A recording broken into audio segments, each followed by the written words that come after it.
저는 한국 성폭력 상담소에서 활동하고 있는 김혜정이라고 하고요. 같은 시간을 이웃에서 보내온 한국 여성의 전화의 송란이라고 합니다. 2018년 3월이었었고 그때 여성의 날이 있었던 3월 첫째 주였던 것 같아요. 상담소에서 일하다 보면은 가해자 이름을 듣고 뭐 놀라기도 하지만 엄청 놀라지는 또 않기도 하잖아요. 가해자가 누구다, 그리고 피해자가 어떤 위치에 계셨던 분이다, 그리고 지금 무슨 요일 몇 시에 무슨 상태로 어떻게 뛰쳐나오신 뭐 그런 상태다, 이런 거를 알게 되었을 때 피해자 보호라고 하는 게 너무 큰 좀 화두였던 것 같아요. 가해자의 직위와 이 가해자 피해자가 있었던 환경이라고 하는 게 어떻게 작동되길래 이 피해자는 이렇게 위협감과 불안감 속에서 살아야 하는가를. 그 사건이 들었을 땐 아까 김혜정 소장이 말씀하신 것처럼 별로 놀라지 않았던 것 같아요. 사실 더 놀랐던 것은 그 이후에 있었던 2차 가해라던가 이런 것들이 정말 똑같이 옮겨놓은 것처럼 반복된다라는 점이 오히려 더 조금 충격적이었던 것 같아요. 피해자의 용기와 시민들의 연대, 이렇게 되게 많은 그런 장면으로 위력 성폭력 끝장내자 막 이런 승리의 그 장면이 많이 기록에 남기는 했는데, 사실은 그 저변에 해결되지 않았던 2차 피해 문제가 되게 많이 있었어요. 가해자의 측근에 의한 2차 피해 문제라든지 정치적인 야욕이 있어서 사실과 다른 일을 꾸며내서 하는 거다, 이런 얘기 있잖아요. 지금은 이미 다 기각된 주장을 아직도 민사에서 하고 있는 상황인데, 거기에 민사재판부가 영향을 받으면 이 사건이 너무나 늘어져서, 그리고 충남도청이라고 하는 곳에 이제 책임을 물었는데 여기서는 답변을 계속 지연하고 회방을 놓기도 하고, 큰 승리 이후에 되게 많은 일들이 또 이어지고 있다.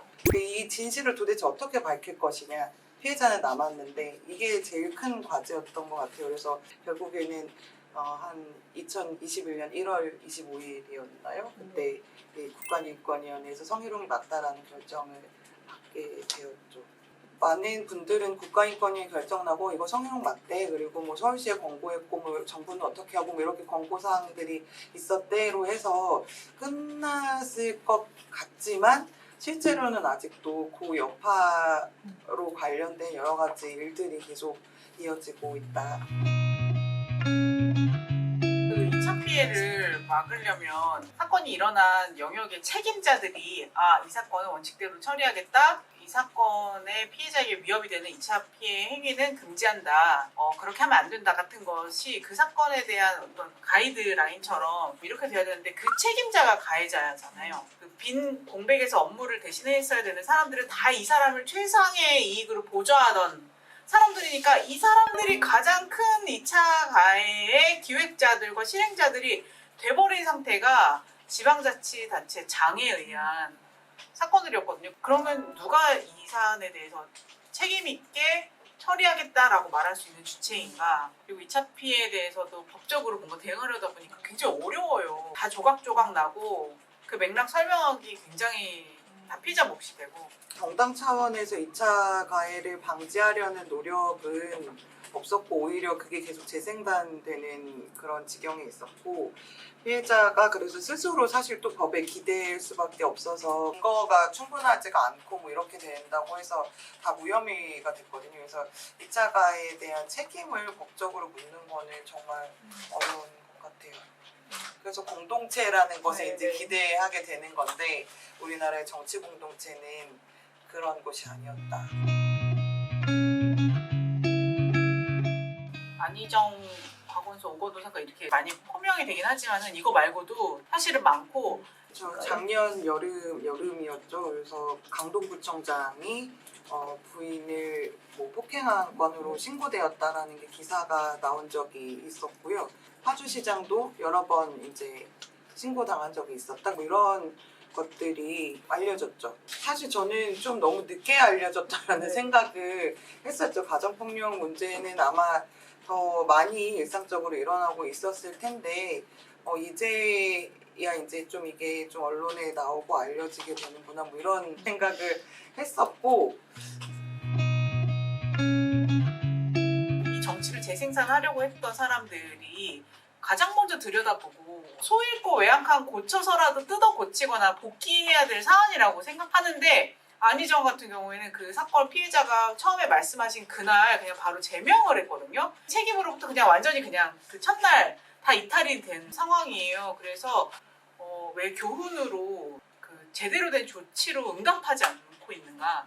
이 사건이 어떻게 일어났고 그래서 뭐가 문제고 이걸 어떻게 해결해야 되고 라는 정말 현재 우리가 갖고 있는 문제에 대해서는 그렇게 집중하지 않았던 것 같아요. 상당히 오랫동안. 그래서 어떻게 이걸 알려진 거야? 피해자는 누구야? 여기에만 정말 완전히 관심이 있었던 거. 그리고 피해자뿐만 아니라 단체들에 대한 비난도 심각했죠. 단체들이 뭐 알지도 못하고 저런다, 뭐 뭘 네. 위해서 저런다, 뭐. 그러니까 이 사건에는 피해자가 있던 범죄 사건인데도 불구하고 이 피해자는 다 없어지고 이게 우리 당에 어떤 영향을 미칠지에만 사실은 더 많이 관심을 갖고 거기에 완전히 몰두하고 있었다?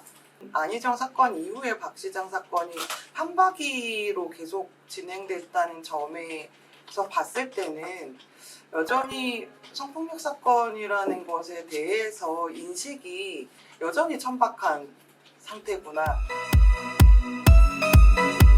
우리가 싸운 결과로 누가 목소리를 내고 있고 누가 함께 지지하고 연대하고 있는지 누구 선에서 이게 가로막히는지 누구는 고민 중인지 누구는 완전히 어떤 반응도 하고 있지 않은지가 조금은 지금 드러나고 있지 않을까. 지난 4년 동안 우리가 굉장히 헛수고를 한 게 아니라 정말 해야 될 싸움들을 정말 잘해왔다라는 생각이 들고요. 보안 문제 이런 게 큰 이슈여가지고 사실은 어디다 얘기를 의논을 못하고 그다음에 언론 인터뷰도 안 하고 사무실로는 이제 항의 전화만 많이 오고 이러니까 사실 반응을 좀 알 수가 없었어요. 이게 한참 동안 그거를 잘 모르고 있다가 저희 단체에 그 문자 메시지를 보내면 3,000원 후원되는 번호가 있어요.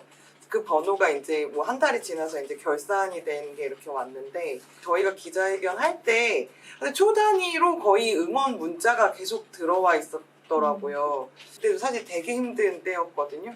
되게 큰 응원이 됐어요. 아, 이게 되게 필요한 일을 했구나. 또 그때 저희가 피해자에게 메시지를 좀 보내주세요. 피해자가 볼 수 있도록. 그래서 그것도 띄웠는데 그것도 정말 삽시간에 수천 명이 그 응원 메시지를 보내주셔가지고 저희가 그걸 피해자분에게 전달하기도 했었고요. 모든 법은 국가와 지방자치단체는 이렇게 써있기 때문에 이 두 가지가 같이 있어야 되는데 지방자치단체가 좀 능동적으로 이 성평등, 여성 관련된 여성폭력 문제를 이제는 우리가 고민하겠다를 전면으로 뽐내야 되는 그런 때도 맞다고 생각합니다. 맞아요. 국가의 사고라는 거를 이제 분할해가지고 일정 정도의 역할을 맡기로 한 거잖아요. 피해자 지원 관련해서도 지금 사실은 어느 지역의 피해자냐에 따라서 지원받을 수 있는 게 좀 다르기도 해요. 예산에 지자체에서 배정 특별히 더 할 수도 있거든요. 강력한 지방자치단체의 출연이 너무 필요하다. 성평등을 추진할.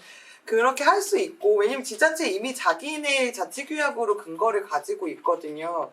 그러니까 중앙에 있는 이제 법령뿐만이 아니라 지자체의 자치법규에 의해서도 지자체는 운영되기 때문에 운영할 수 있는 의지가 있다면 얼마든지 이걸 실행할 수 있다는 거죠.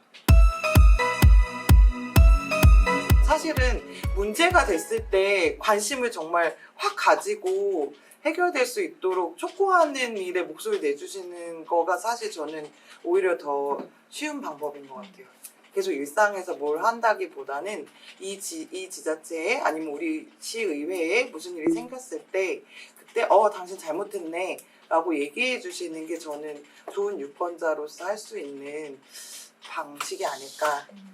어떤 여성 정치인이 막 고군분담하면서 어떤 얘기를 했어. 그럼 그거 되게 좋더라. 나 그 기자회견 되게 감동했다. 또 어디 갔더니 오늘 나 그거 너무 동의되더라. 티셔츠 하나 입고 다니는 거, 내 노트북에 스티커 하나 붙여놓는 거, 우리 집에 스티커 붙여놓는 거 하나하나들이 메아리가 치는 것 같아요. 그래서 조금 작게라도 표시하는 하는 거 이런 것도 조직화의 일원이 되는 거가 아닐까 싶습니다.